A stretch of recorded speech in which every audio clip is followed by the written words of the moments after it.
Lila Bennett never expected that a set of maternity photos meant to capture the most intimate and joyful chapter of her life would be turned into a public spectacle.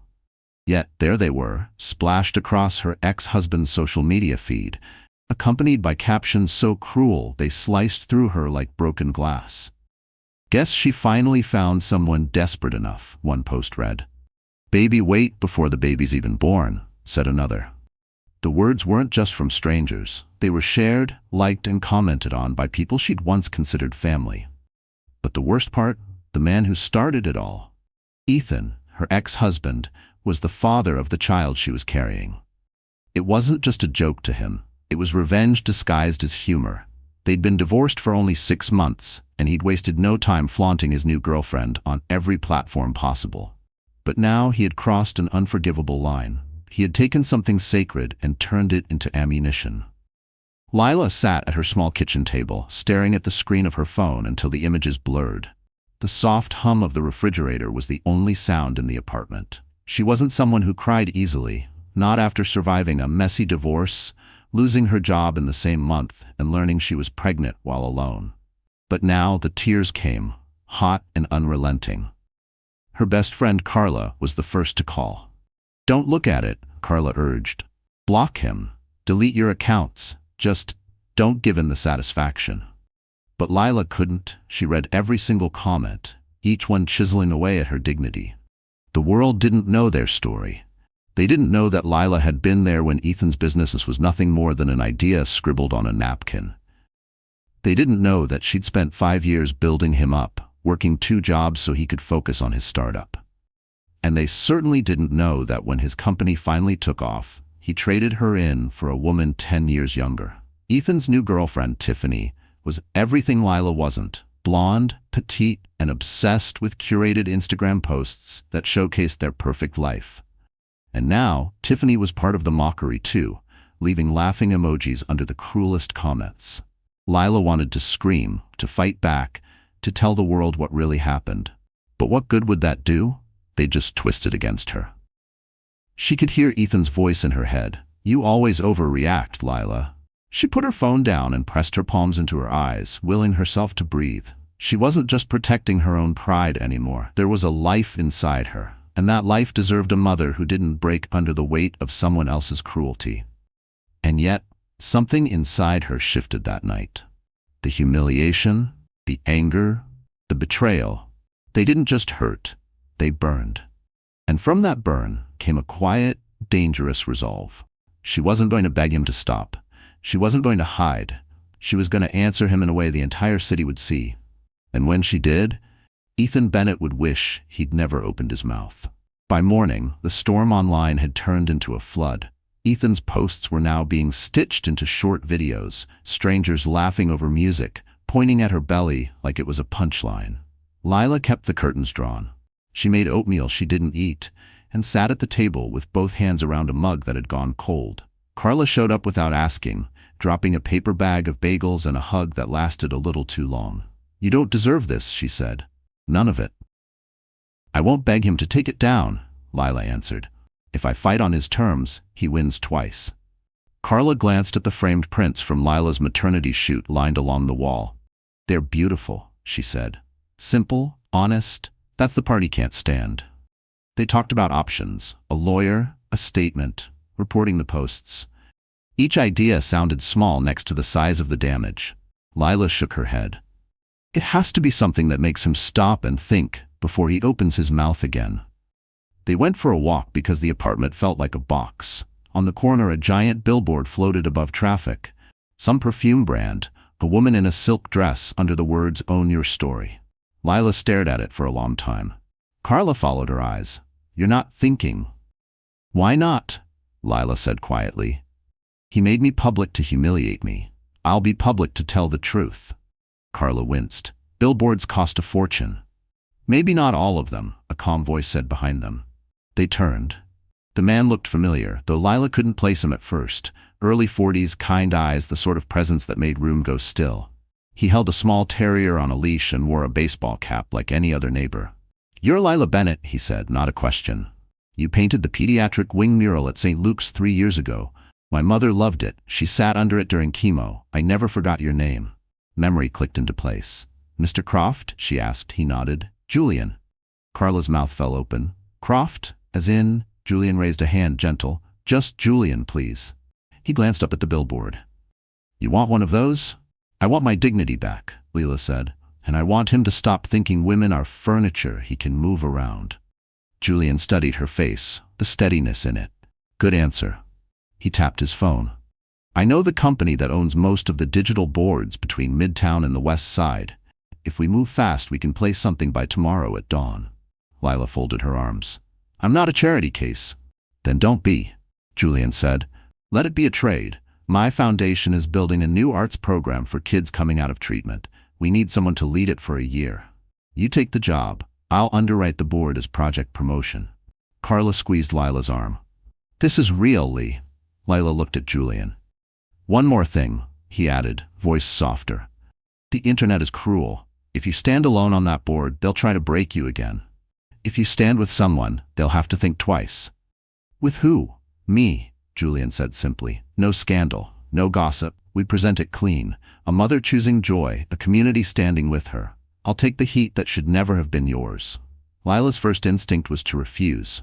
Then she remembered Ethan's captions, the echo of strangers' laughter. She remembered the baby's tiny kick last night, the promise tucked under her heart. She nodded once. We do it with taste. No digs, no mud.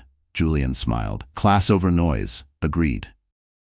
They shot the photo that evening in natural light, on the hospital roof where her mural still glowed. Lila wore a simple blue dress and held her belly with quiet pride. Julian stood beside her, not touching, just present, like a guardrail on a high bridge. The photographer, an old friend of Julian's, worked quickly and spoke softly. When they finished, the sun had fallen behind the skyline, and the city lights looked like 1,000 small prayers. At home, Lila brewed tea and waited. Her inbox chimed. A proof arrived, her image on a 60-foot digital board over West 34th Street. Not loud, not flashy, clear, strong. The copy read, Lila, mother, artist, hope. Underneath, Community Arts Fund, launching tomorrow. Her phone vibrated again. Ethan, then again, and again. She let it ring. She turned the volume down and placed the phone face down on the table. She walked to the window and opened the curtain.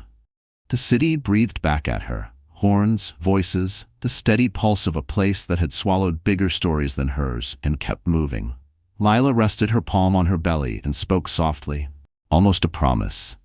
We're gonna be okay. At sunrise, the whole city will see her standing beside a man the internet will call her billionaire fiancé. And Ethan will finally realize the joke isn't on her anymore. Before the billboard, before the whispers of Billionaire's fiancé started floating through Manhattan cocktail parties, Lila Bennett was just Leila. At 28, she wasn't the kind of woman who commanded attention when she walked into a room. Not because she lacked beauty, she had plenty of it, but because she carried it quietly, almost without realizing. Her eyes were the deep, warm brown of fresh coffee, framed by naturally long lashes. Her dark hair, often twisted into a messy bun with a pencil jammed through it, smelled faintly of lavender shampoo. Her skin held a soft glow from hours spent painting near windows, soaking in what little sunlight the city offered. She lived in a rent-controlled one-bedroom on the 4th floor of a creaky brick walk-up in Brooklyn. The building always smelled faintly of the pizza place downstairs, and the hallway light had been flickering for as long as she'd been there. The apartment wasn't much, just enough room for a small bed, a thrifted couch, and a kitchen so narrow you had to turn sideways to open the fridge, but she had made it hers. The walls bloomed with her own paintings, sunsets over rooftops, wildflowers spilling from mason jars, portraits of strangers she'd passed on the street and never seen again. Lila had been an artist as long as she could remember, though the word artist still felt too big in her mouth. She'd sold a few pieces over the years, enough to cover rent during dry months, but most of her income had come from freelance illustration jobs, school murals, and odd creative gigs. Her parents had raised her in a small town upstate, the kind of place where everyone knew the sound of each other's cars and secrets didn't stay secret for long. Her father, a mechanic, taught her patience by having her hold the flashlight during long winter nights in the garage. Her mother, a seamstress, taught her the value of detail, how a stitch too loose or a seam slightly crooked could ruin an entire dress.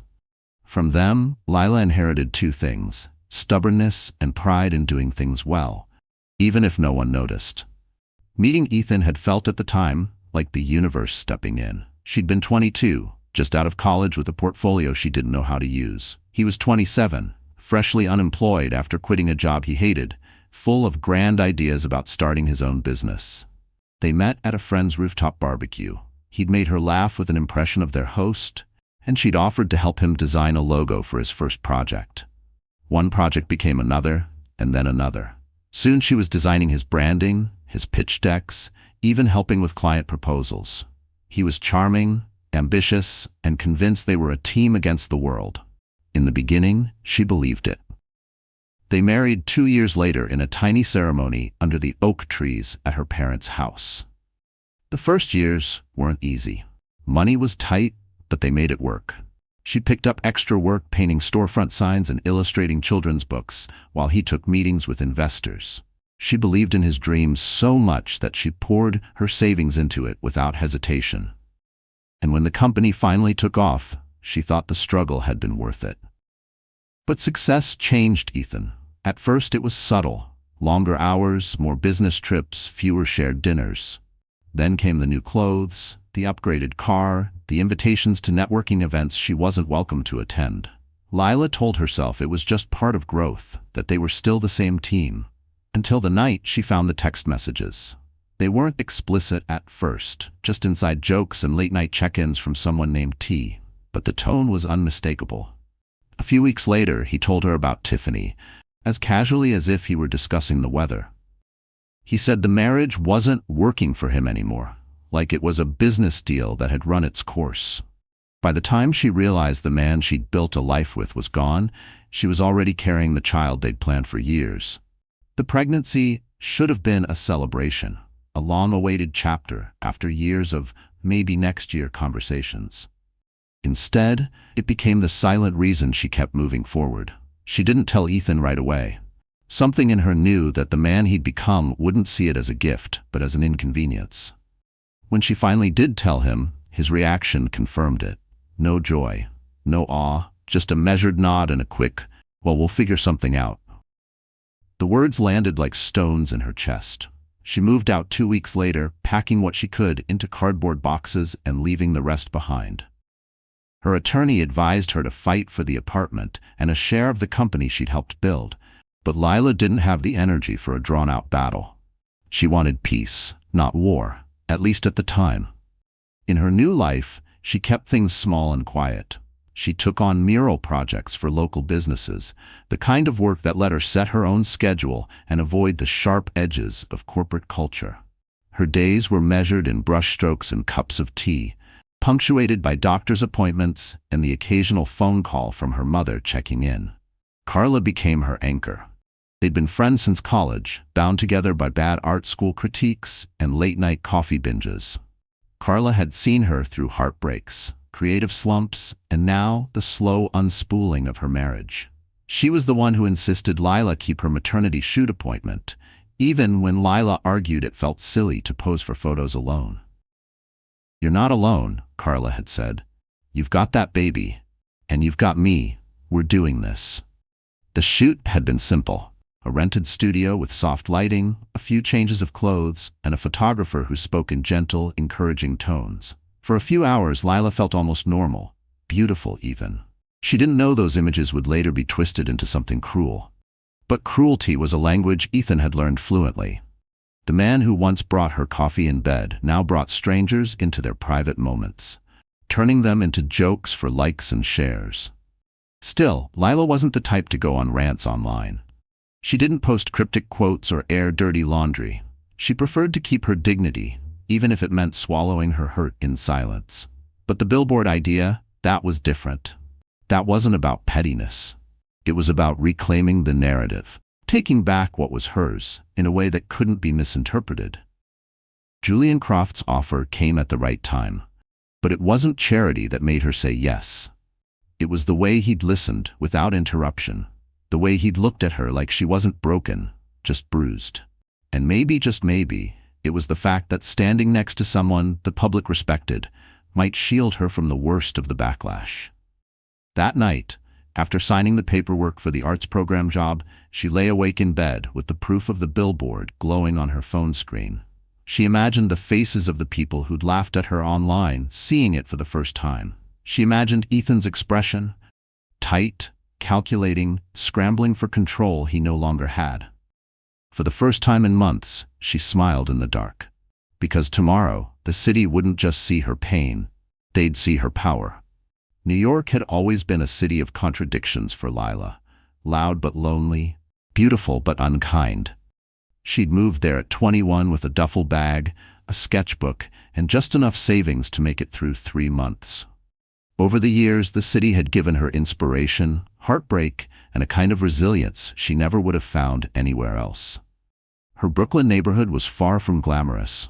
The sidewalks were cracked, the subway entrance smelled faintly of damp concrete, and the corner store owner always looked suspicious if you paid with large bills. But it was hers. She knew the sound of her upstairs neighbor's shoes, the bark of the terrier 2 doors down, and the creak of the second stair leading to her apartment. On weekdays, she'd work from her makeshift studio, a corner of her living room where an easel stood beside a paint-splattered table. From her window, she could see the rooftops, and on clear days, the faint silhouette of the Manhattan skyline.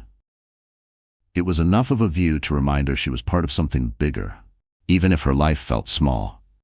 Before the billboard idea, her world had been reduced to simple routines: morning tea, painting, lunch while watching old movies, an afternoon walk if she had the energy. She'd pass families in the park and catch herself imagining what her life would look like once the baby arrived. Some days that thought warmed her. Other days it felt like standing on the edge of a cliff, staring into fog. The hospital where her prenatal appointments were held sat in the Upper West Side, nearly an hour's train ride away. She didn't mind the trip. It gave her time to sketch the strangers she saw along the way. A man dozing with a bouquet in his lap, a teenager practicing lines from a play, an elderly woman knitting without ever looking down. It was on one of those trips that she first saw Julian Croft in person, months before they spoke. He was stepping out of a black SUV in front of the hospital, holding the door for an older woman with a scarf tied neatly around her head. He didn't notice Lila, but she remembered the way he kept his hand on the woman's elbow, steady and sure as they walked inside. Julian's world was nothing like hers. He lived in a penthouse overlooking Central Park, sat on boards of arts and health foundations, and was photographed at charity galas in tailored suits. But unlike most wealthy men she'd encountered through Ethan's business events, he didn't radiate arrogance. There was something grounded about him, like he knew the difference between power and kindness. The Upper West Side itself felt like a different planet from her Brooklyn block. Wide, tree-lined streets, pre-war buildings with doormen, cafes that sold cappuccinos for the price of her weekly grocery bill.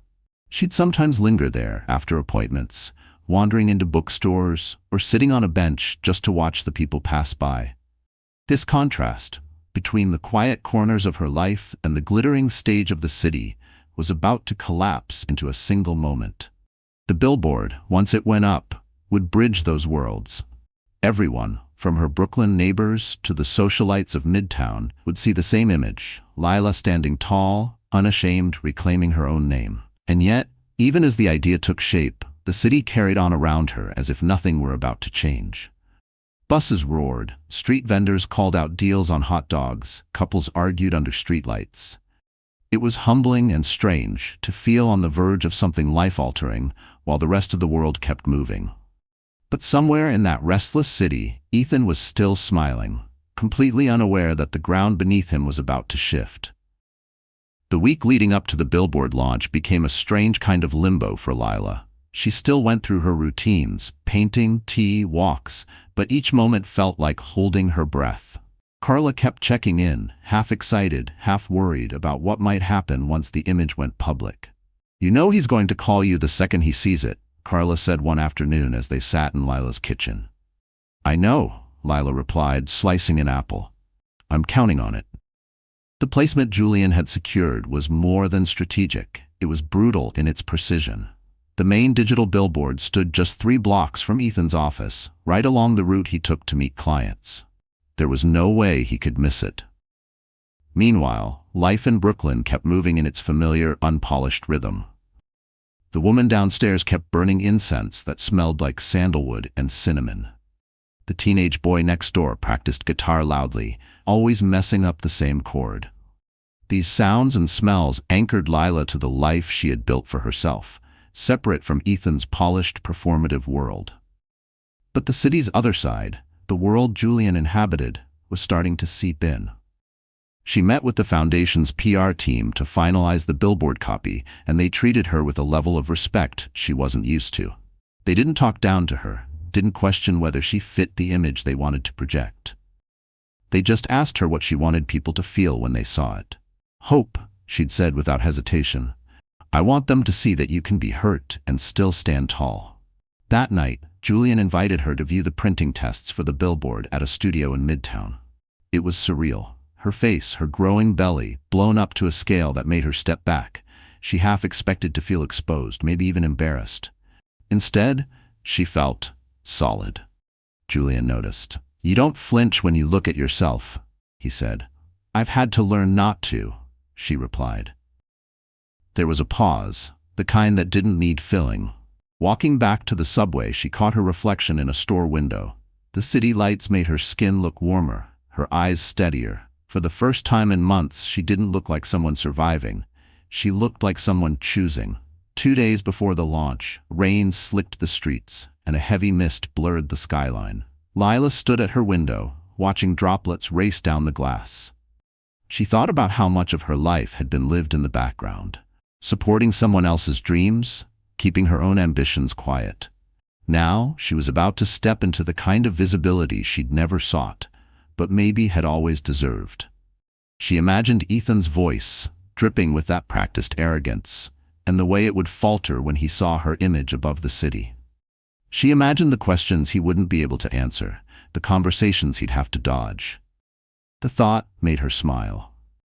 And somewhere across the river, in a glass-walled office he thought was untouchable, Ethan Bennett was about to watch his controls slip through his fingers. Ethan Bennett had always been good at controlling the room. In college, it was with quick jokes and a confident grin. In business, it was with tailored suits, handshakes that lingered just long enough, and the ability to make people believe he was already successful, even when his bank account said otherwise. When Lila met him, that charisma felt magnetic. But charisma without conscience was just manipulation in a sharper suit. Over the years, she learned that Ethan's charm had layers, each one designed to hide the truth underneath. His company, Bennett Solutions, had started small, consulting for mid-sized firms looking to modernize their branding and online presence. Lila had been his first and most loyal unpaid employee, pouring hours into design work he passed off as part of his team's portfolio. She never cared about the credit then. She thought they were building something together. Success came, but not overnight. Ethan had endured enough failed pitches and sleepless nights to know how to play the long game. And when it finally happened, when a major tech client signed a lucrative retainer, he treated it less like a shared victory and more like the opening act of his solo performance. By then, he had started networking in circles Lila wasn't invited into. At first, he said it was because those events were boring and she wouldn't enjoy them. Later, he stopped explaining at all. The truth, as Lila would discover, was that he liked the way he looked without her beside him. A man alone at a bar seemed available, interesting. A man with a wedding ring, even more so. It was a challenge to certain kinds of people, and Ethan thrived on that attention. That was how Tiffany entered the picture. She was 10 years younger, fresh from a job at a fashion PR firm, and perfectly in tune with the image Ethan wanted to project. Together, they became the kind of couple who curated their lives for social media. Lavish dinners, beach vacations, expensive gifts documented with the precision of a marketing campaign. Privately, Ethan could be cutting. He had a knack for finding the soft spot in someone's confidence and pressing on it just enough to make them question themselves. With Lila, it was always disguised as teasing. "You'd be prettier if you dressed up more," he'd say.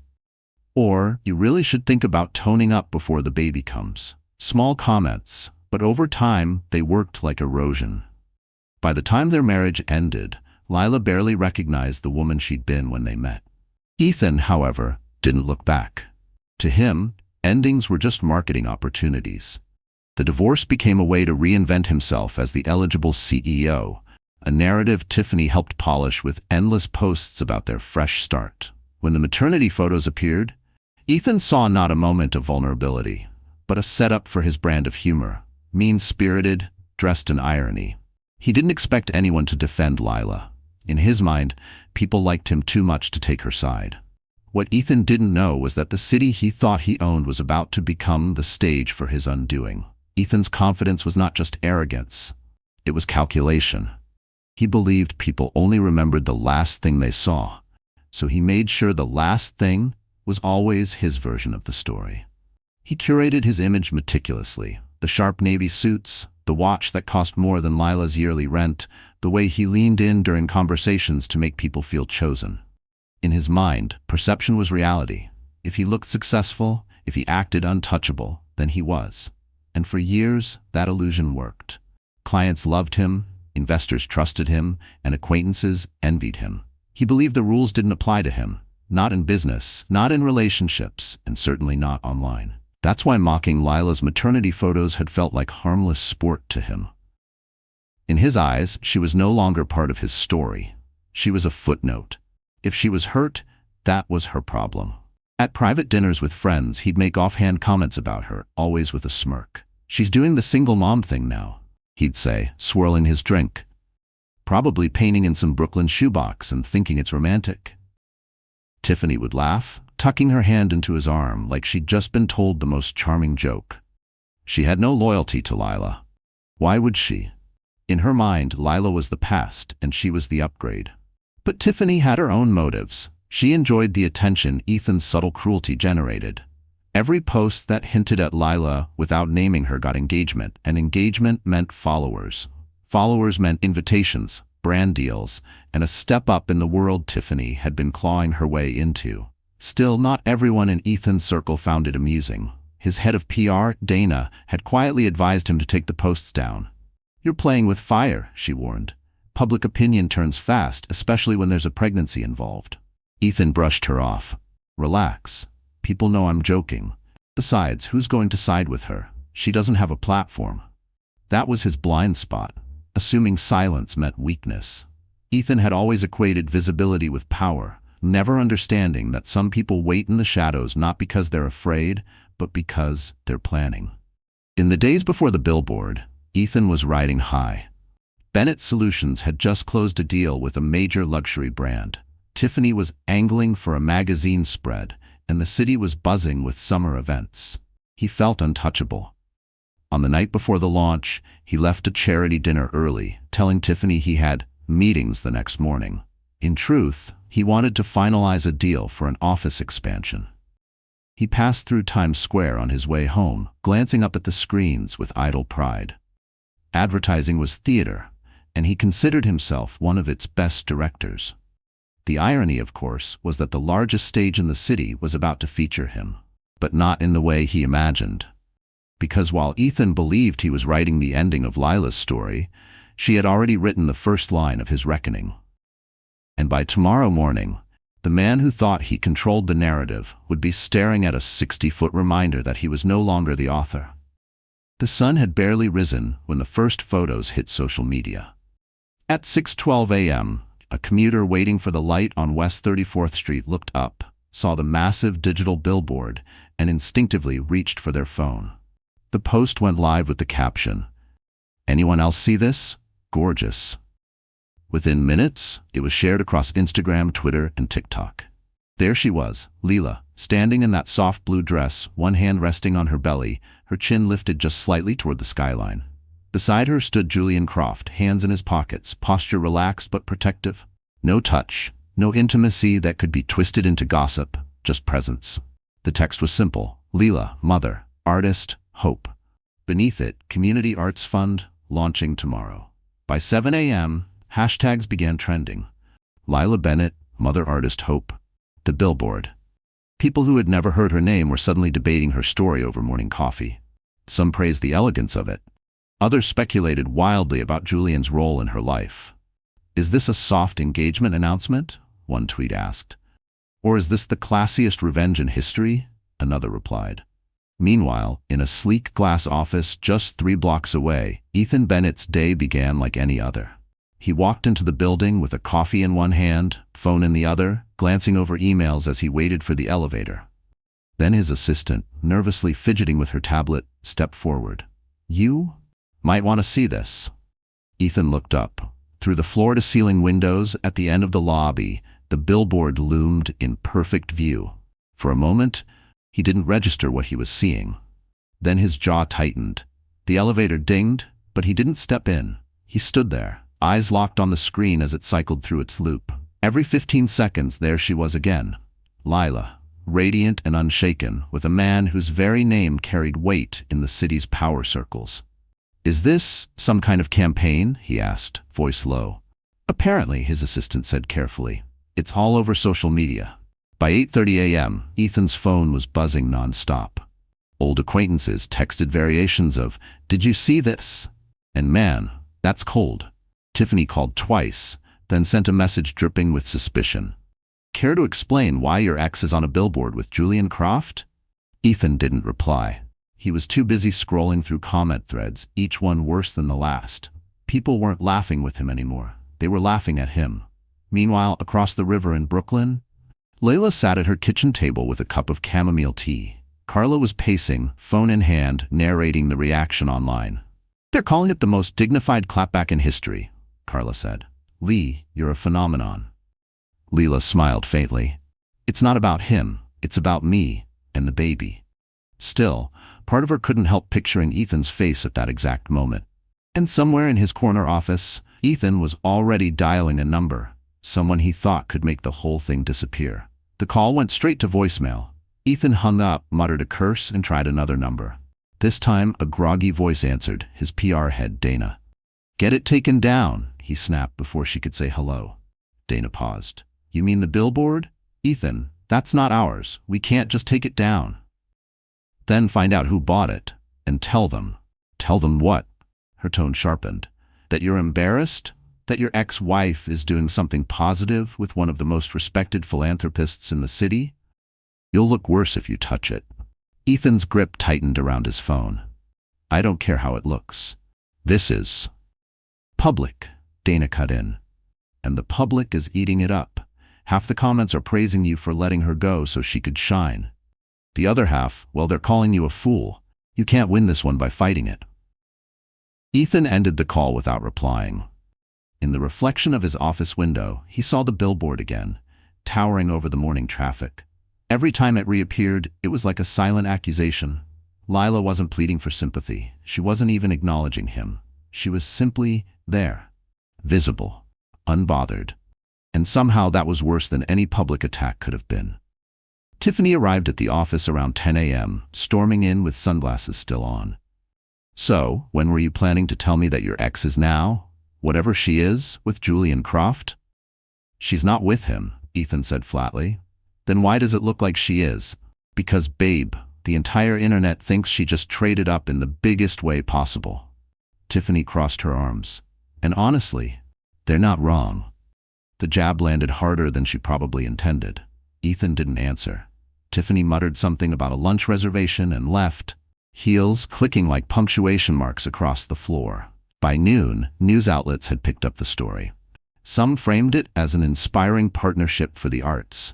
Others leaned into the gossip, pairing Lila's serene image with headlines like, "From Divorce to Billboard Queen." Ethan's inbox was a mess of media requests he had no intention of answering. In Brooklyn, Lila was already at the hospital for a meeting with the foundation team. She passed the mural she'd painted years ago, running her hand lightly over the colors. It felt like a full-circle moment. Her art, her story, her name now tied to something bigger than the heartbreak that had once defined her. Julian met her in the lobby, offering a small smile. "You've seen the coverage?" "I've seen enough," Lila said. "They'll keep talking for a while," Julian said. "Then something else will take the spotlight. That's how the city works." "I'm fine with that," she replied. I didn't do this to stay in the spotlight. I did it so he knows I'm not hiding. Julian nodded. Then I'd say it worked. As they walked into the meeting room, Lila's phone buzzed again. This time, it wasn't Carla or her mother. It was Ethan. She let it ring out, the screen glowing with his name before fading to black. But deep down, she knew this wasn't over. If Ethan couldn't control the narrative in public, he might just try to break her in private. For the first 2 days, Lila managed to ignore Ethan's calls. She kept her phone on silent, poured her energy into the foundation meetings, and let Carla screen anything that looked suspicious. But by the third morning, he switched tactics. The first email arrived at 7:14 a.m. Short, cutting. You're making a fool of yourself. Take it down. The second came an hour later. You think Croft actually cares? He's using you for good PR. By noon, there were 6 more. Each one chipped at the edges of her calm, not because she believed him, but because she recognized the voice behind the words. This was the same Ethan who once convinced her she wasn't ready for an art exhibition. The same Ethan who had a way of making her question her own motives until she backed down. That night, she lay in bed staring at the ceiling. The glow from the streetlight outside cast a pale stripe across the wall. She wanted to believe the worst was behind her, that the billboard had been the high point of her public stand. But doubt seeped in quietly, like water under a door. What if Ethan found a way to twist this?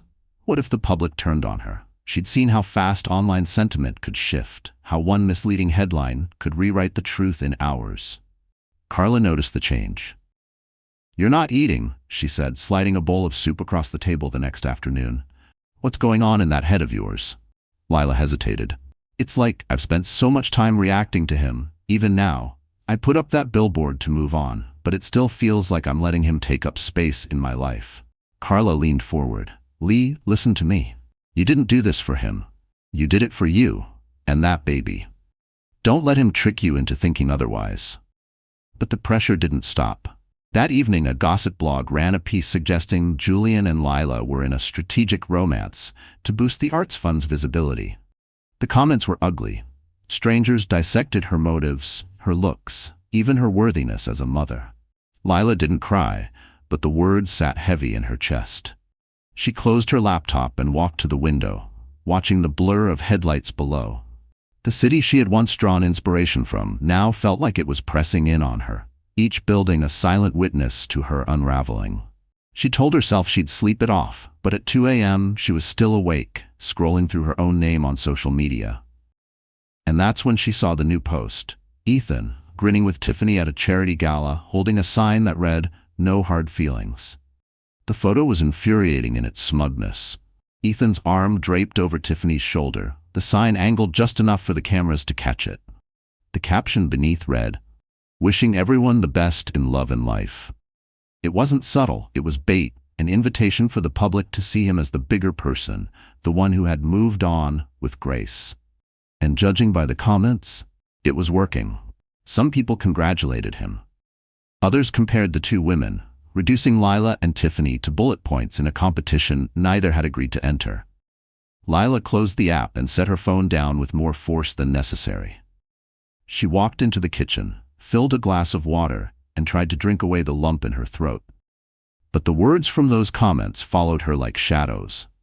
The next morning, she skipped breakfast. By mid-afternoon, Carla found her in the studio, sitting on the floor beside the easel, paintbrush dry in her hand. "This isn't you," Carla said quietly. "I'm tired, Car," Lila replied. "It's like, no matter what I do, he finds a way to make it about him, and now I feel like I'm back at the start, trying to prove something to someone who will never see it." Carla knelt beside her. "Then stop proving it to him. Prove it to yourself. You survived worse than this." But surviving didn't feel like enough anymore. That night, Lila dreamed she was standing in the middle of Times Square, her billboard gone, replaced by Ethan's smirking face. The crowd around her was laughing, pointing, their voices a blur. She woke up with her heart racing and the taste of panic in her mouth. She needed air. Throwing on a coat, she walked the streets aimlessly until she found herself on the riverfront. The skyline glowed in the distance, the same skyline she'd faced in her maternity shoot. Only now it felt cold. Her phone buzzed. a text from an unknown number lit up the screen. "Meet me tomorrow. I think you should know something about Ethan." For a moment she considered deleting it. Another trap, another drama she didn't have the strength for. But the message was signed with a name she hadn't seen in years. Clara Vaughn. Clara had once been Ethan's business partner before they'd had a falling out. Lila didn't know the details, only that Clara had vanished from the company just before its biggest contract. If she was reaching out now, it meant something. Lila stood there in the wind, the city humming behind her, the water churning below. She felt the faint kick of the baby, like a reminder that she wasn't in this alone. She looked back at the message, her mind already turning.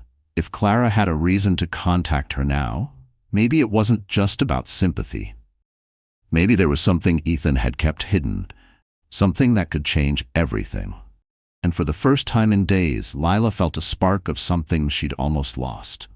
The will to fight. The cafe was nearly empty when Lila arrived the next morning. It was one of those small, midtown places with worn leather booths and the constant hiss of the espresso machine. She chose a seat near the back, where she could watch the door without being obvious. Clara Vaughn walked in exactly on time. She looked older than Lila remembered, but not in a tired way. More like someone who had shed weight she never needed to carry. Her hair was pulled back, and her eyes were sharp. "Lila," she said, sliding into the booth. "You look stronger than I expected." "I'm not sure that's true," Lila replied, "but thank you." They ordered coffee, and Clara didn't waste time. "I'm not here to gossip. What Ethan's been doing to you is disgusting, but it's not surprising. I came because I think you should know why I left Bennett Solutions." Lila leaned in, her fingers tightening around her cup. Clara's voice was steady. "Ethan didn't build that company alone. He didn't even build it honestly. The contract that put him on the map, the one with Starkwell Tech, was secured because I brought in the lead. I negotiated it, managed the team, and got it signed. Ethan found a way to push me out right after." "How?" Lila asked. "He planted documents in my email making it look like I'd leaked client data. It wasn't true, but in our industry, just the accusation is enough. I could have fought it, but I didn't have the stomach for a legal war. So I walked away." Lila felt her chest tighten. "Why are you telling me this now?" "Because I have proof," Clara said, pulling a slim folder from her bag. "And because I've been watching what he's doing to you. When I saw that billboard, I knew he'd try to destroy you in private since he couldn't do it in public. This," she tapped the folder, "is enough to dismantle the image he's built. If you use it right, he'll have more to worry about than making you miserable." Lila hesitated. She thought about the baby, about how much she wanted to keep her life free from more public spectacle. But she also thought about every time Ethan had taken something from her. Her work, her confidence, her voice. "What's in there?" she asked quietly. "Emails, financial records, and," Clara's mouth curved slightly, "a signed statement from a former assistant who helped Ethan alter those documents. She's willing to testify if it comes to that." Lila's mind spun. This wasn't just dirt, it was the kind of truth that could ruin Ethan's professional reputation permanently. "Why not go public yourself?" she asked. Clara shrugged. "Because it's not my fight anymore. But it's still yours." And as Lila stared at the folder between them, she realized the power she'd been missing might have just landed in her hands. Lila didn't touch the folder right away. It sat between them like a live wire, humming with the possibility of change. Part of her wanted to shove it back toward Clara, to walk away before she crossed a line she couldn't uncross.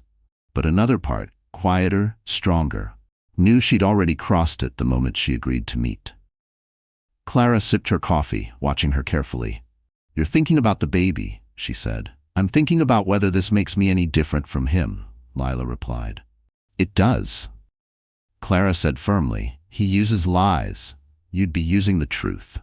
The words settled in Lila's chest like a weight she could carry. She opened the folder. Inside were printed emails, bank statements, and a series of internal memos stamped confidential. One email thread caught her eye, Ethan instructing someone to clean up the metadata on certain documents before forwarding them to Starkwell's legal team. "That's his handwriting on the margin," Clara said, pointing. "The assistant who signed the statement, her name's Marcy. She'll swear she saw him do it." Lila traced the ink with her finger. It was almost surreal, seeing physical proof of the kind of man Ethan really was. She'd felt it for years, but feeling and proving were two different worlds. "What do you want me to do with this?" she asked. "Whatever you think is right," Clara said. "If it were me, I'd make sure it ends his ability to hurt anyone else. But that choice is yours." They talked for another hour, going over timelines and details. Clara warned her that if she moved forward, Ethan would fight back hard. Lawsuits, smear campaigns, anything to make her regret it. Lila walked out of the cafe with the folder tucked under her arm, the weight of it strangely steadying her steps. She took the long way home, cutting through the park where kids chased each other under the last orange light of the afternoon. When she got home, she set the folder on her desk and stared at it for a long time. She thought about the billboard, how it had given her back some control, how it had forced Ethan to see her as more than a shadow of his past. This was different. This wasn't just a message. This was a weapon. Carla stopped by that evening and Lila showed her the folder. Carla's eyebrows shot up. "This is huge. If this gets out, he's done." "I know," Lila said. "Are you going to use it?" Lila didn't answer right away. She looked out the window at the glow of the city, her hand resting unconsciously on her belly. "If I do, it's not going to be just about revenge. It's going to be about making sure he never does this to anyone else." Carla nodded slowly. "Then maybe it's time you stop playing defense." Lila closed the folder, her decision forming like a slow sunrise.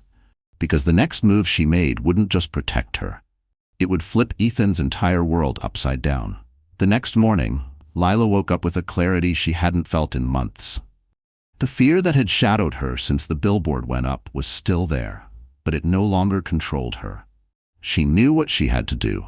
This time, on her own terms. Her first step wasn't to call a lawyer. It was to call Julian. They met at the foundation's office, sunlight pouring in through the tall windows. He listened without interrupting as she laid out everything Clara had told her, the folder sitting between them like a shared secret. When she finished, Julian leaned back in his chair. "That's a loaded gun, Lila. Once you pull the trigger, there's no going back." "I know," she said, "but I'm done letting him set the rules. I want this to end." Julian studied her face for a long moment before nodding. "Then let's make sure you win on all fronts. Not just legally, but publicly. If this gets messy, you need your story out there first." They spent the next hour mapping out a plan. Step 1. Secure the evidence. Julian's legal team would verify the documents and lock them away. Step 2. Prepare a public narrative. Not a smear, but a clear, factual account of what happened to Clara and how Ethan's actions fit into a pattern. Step 3. Tie it to something bigger than personal revenge. A push for stronger ethics standards in their industry. By the time she left the meeting, Lila felt like she was walking taller. She stopped by her apartment only long enough to change before heading to a salon in Soho. It wasn't vanity, it was strategy. A new haircut, subtle makeup, and a fitted navy blazer transformed her from the quiet artist Ethan used to dismiss into someone ready to sit across from a news anchor and speak with authority. Carla met her afterward for lunch. "Wow," Carla said, eyes wide. "You look like you're about to run for office." "Not office," Lila replied, smiling for the first time in days. "Just my life." That afternoon, she filmed a short, polished video statement in the foundation's media room. No tears, no bitterness, just a calm explanation that she would soon be speaking about issues of integrity and fairness in business. She didn't mention Ethan's name, but anyone paying attention would connect the dots. The video went live on the foundation's page that evening. By midnight, it had been shared over 200,000 times. Comments poured in from women who'd faced similar betrayals, thanking her for speaking up. Somewhere across the city, Ethan saw it too.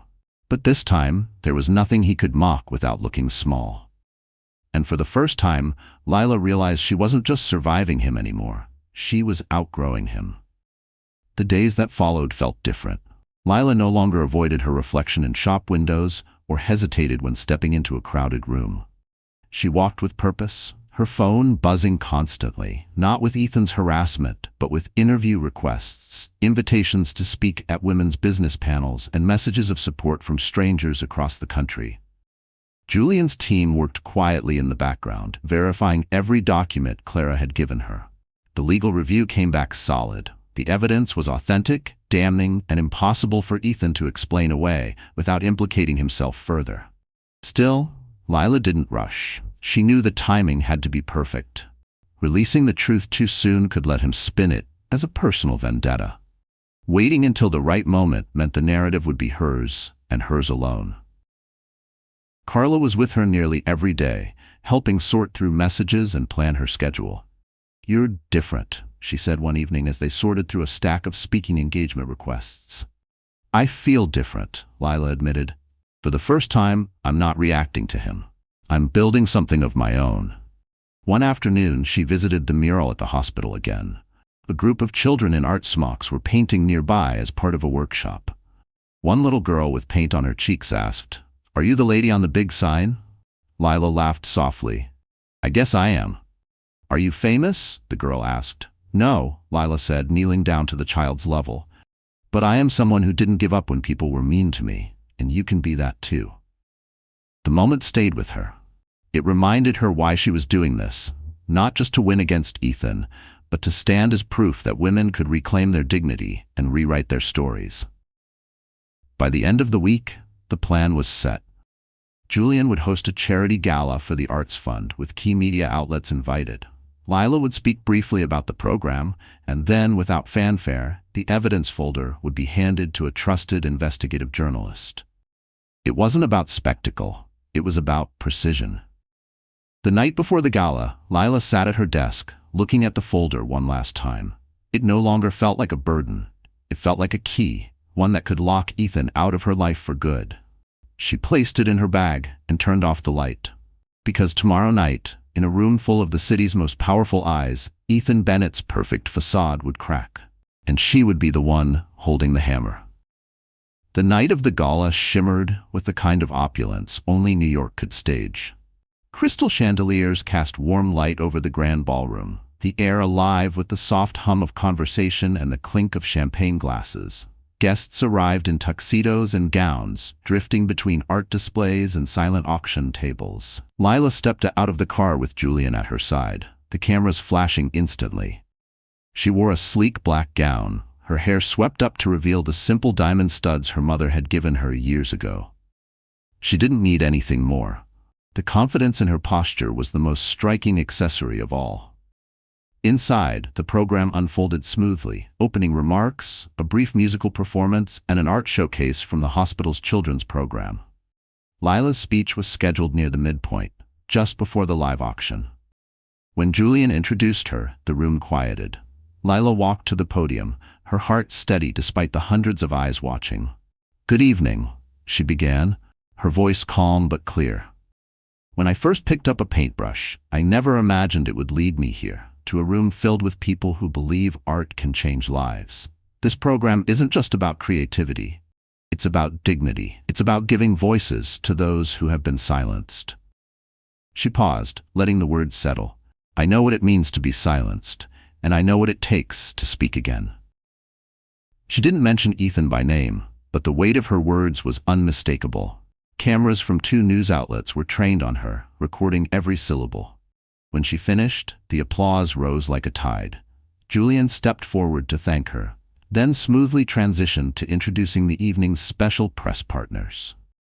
In the controlled chaos that followed, the evidence folder passed quietly from Lila's bag to the hands of investigative journalist Mara Green, known for her integrity and unwillingness to bow to pressure. Mara met Lila's gaze for a brief moment, a silent promise exchanged between them. Then she slipped the folder into her case and disappeared into the crowd. Across town, Ethan was at another event, blissfully unaware. He declined the gala invitation, claiming a scheduling conflict. In truth, he didn't want to share a room with Lila and Julian. That choice would cost him. By the time the live auction began, Lila's phone buzzed with a single text from Mara. "It's starting." She slipped the phone back into her clutch and turned her attention to the stage, her expression serene.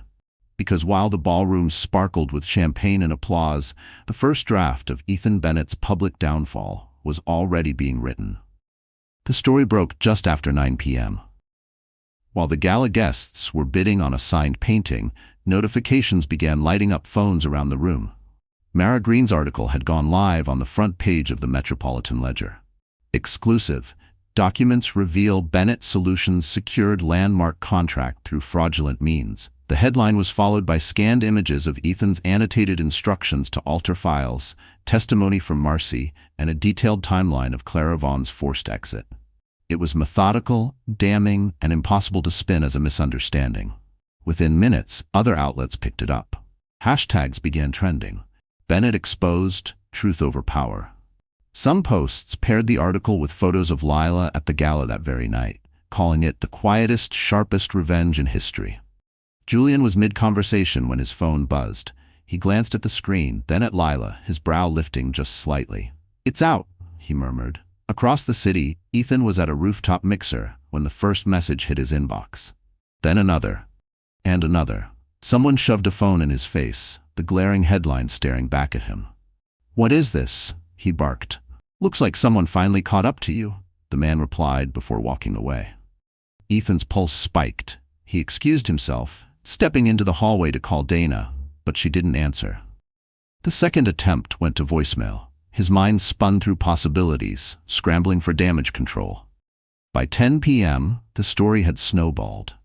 3 clients issued statements suspending their contracts with Bennett Solutions pending investigation.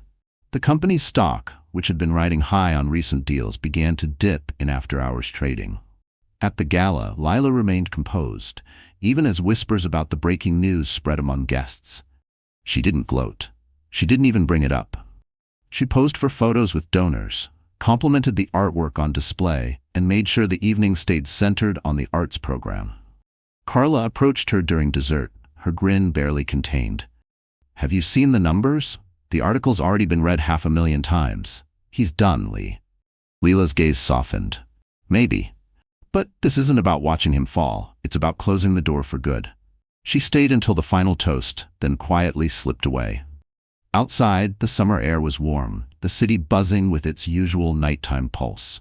Julian's car was waiting, but Lila paused at the edge of the curb, taking in the hum of traffic, the glow of lights. Her phone buzzed again, this time an unknown number. She opened the message. It was from Marcy, the former assistant. "He's already calling around, trying to find someone to blame, but I told the truth. I'm not scared anymore. Thank you." Lila smiled faintly, slipping the phone back into her clutch. Because no matter what Ethan tried next, the truth was already out, and the story now belonged to her. The fallout from the exposé didn't take long. By the end of the week, Ethan Bennett had stepped down as CEO of Bennett Solutions, citing personal reasons. The company's board released a statement promising a full review of all past contracts. In quieter corners of the city, rumors swirled that more evidence might surface, though no one said Lila's name aloud. She didn't need the credit. The satisfaction wasn't in people knowing she had been the one to hand over the truth. It was in knowing she had stopped him from hurting anyone else the way he'd hurt Clara, or her. Life didn't suddenly become a fairy tale. She still had bills to pay, doctor's appointments to keep, and the slow, steady reality of preparing for motherhood on her own. But something in her had shifted. The weight that had lived on her chest for months was gone, replaced by a quiet sense of space to breathe, to create, to decide what she wanted next. The arts program at the hospital became her anchor. Twice a week, she led workshops for children recovering from long-term treatments. Watching them mix colors and tell stories through their drawings reminded her of why she'd started painting in the first place. It wasn't for galleries or recognition. It was for connection. Julian checked in often, sometimes stopping by the studio with coffee, other times just sending a quick text to ask how she was feeling. There was no pretense between them, no pressure. Whatever their relationship might become, it was rooted in mutual respect. One afternoon, as summer turned to early fall, Carla convinced Lila to take a walk through Central Park. The leaves had begun to change, splashes of gold and red filtering the sunlight. They found a bench overlooking the lake, and for a while, they just watched the rowboats drift by. "You know," Carla said, "you could have kept that folder closed. You could have ignored Clara's call, stayed quiet, but you didn't. You didn't just save yourself, You changed the game for everyone who's ever been in your shoes. Lila smiled, resting a hand on her belly. I didn't want my child growing up thinking silence is the safest choice. I want them to know that truth matters, even when it costs something. Carla nudged her shoulder. You know you're kind of a hero, right? I'm just done being the background in my own life, Lila said softly. In the distance, the city skyline rose against the fading light, the same skyline that had once felt cold and distant. Now it felt like possibility. And for the first time in a long while, Lila knew the next chapter would be entirely hers to write. Winter arrived quietly in New York, softening the city's edges with pale light and early sunsets. Lila's belly had grown, her movements slower now, but there was a calm about her that no one could miss. She spent mornings in her studio, afternoons at the hospital's art program, and evenings curled up with a book or sketch pad. The Billboard had long since been replaced with a new campaign, but people still stopped her sometimes, at the market, on the subway, even in the park, to tell her they remembered it. Some thanked her, others simply smiled, as if they knew. One crisp December afternoon, she stood in front of the mural at the hospital again. It had become something of a ritual, her way of grounding herself before the baby arrived. A little boy in a knit hat ran up, pointing to one of the painted flowers. "Did you make that?" he asked. "I did," she said, kneeling down. "Do you like it?" He nodded solemnly. "It's happy." That single word stayed with her the rest of the day. Happy. Not perfect, not famous, not even strong. Just happy. That was what she wanted for her life moving forward. Not the absence of struggle, but the presence of joy, no matter what came. That evening, she invited Carla and Julian over for dinner. They laughed in her warm little kitchen, steam curling from the pot of soup on the stove. It wasn't a gala, a photo shoot, or a headline. It was just life. Real, imperfect, and good. After they left, she stepped onto her balcony with a mug of tea, looking out over the city lights. The air was cold enough to bite, but she didn't mind. Somewhere out there, Ethan was likely trying to rebuild his image, but he no longer had a place in her thoughts. She'd given him enough time already. Her phone buzzed with a notification, an email from a young artist she'd never met. It was a simple message. "I saw your video months ago. I left a toxic job because of it. Thank you." Lila closed her eyes for a moment, feeling the weight of those words. She had fought for herself, yes, but in doing so she had unknowingly lit a path for others. She set down the mug, rested both hands on her belly, and whispered, "We're ready for the next chapter." The city stretched before her, vast and alive. Somewhere, far below, the hum of traffic mixed with distant laughter. And in that moment, she knew this wasn't the end of her story. It was the beginning of a new one, written entirely on her own terms. Because she had learned the most valuable truth of all. You can't control how others treat you, but you can choose what you build from it. And she had chosen a life she could be proud of. So, here we are, friends. If you're still with me at this point, maybe something in Lila's story touched a part of your own. Maybe you've been through a season where someone tried to write your story for you. Or maybe you're still in it right now. I just want you to remember, your voice matters. Your truth matters, and no matter how much someone tries to take from you, you can still choose what you build from it. If this story spoke to you, let me know in the comments. Share your own chapter, because you never know who might need to hear it. And if you want more stories like this, stories about strength, dignity, and finding your own way, hit that like button, share this with someone you care about, and subscribe so we can keep walking through these journeys together. Because you're not alone here. We're writing these new chapters side by side.